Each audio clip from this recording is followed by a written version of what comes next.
I'm Michelle Ross, and I'm a patient registration clerk for Dignity Health Methodist Hospital of Sacramento. I've worked there for almost 7 years, and my job is to admit the patients into the emergency room and other parts of the hospital.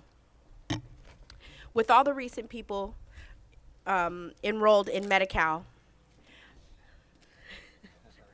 good catch.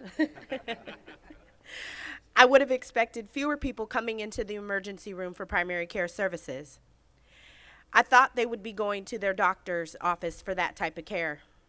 But that is not the case. In fact, it's busier than ever.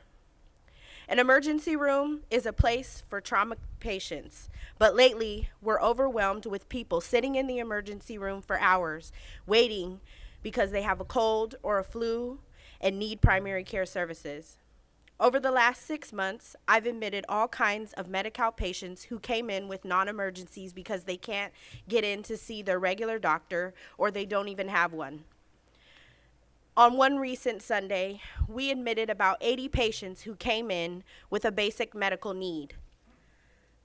I recall one patient that came in who was new to Medi-Cal who brought in her 7-year-old son who had an infection on his pinky finger. Though painful, it was not an emergency by any stretch. But she didn't even have a primary care doctor assigned to her yet. It's great how so many people have health care coverage now through Medi-Cal, but really, what good is that coverage if there isn't any access to care? That's why we need to reform Medi-Cal. We need to make it work for the doctors, the hospitals, and other healthcare providers that care for these patients. And we need to ensure that it works for the patients and their families. I personally look forward to the day when an emergency room is just that, a place where people come when they have a real emergency, not a place that they're forced to come for basic healthcare needs. That day will come when Medi-Cal is fully funded, and this bill is an important step in that direction.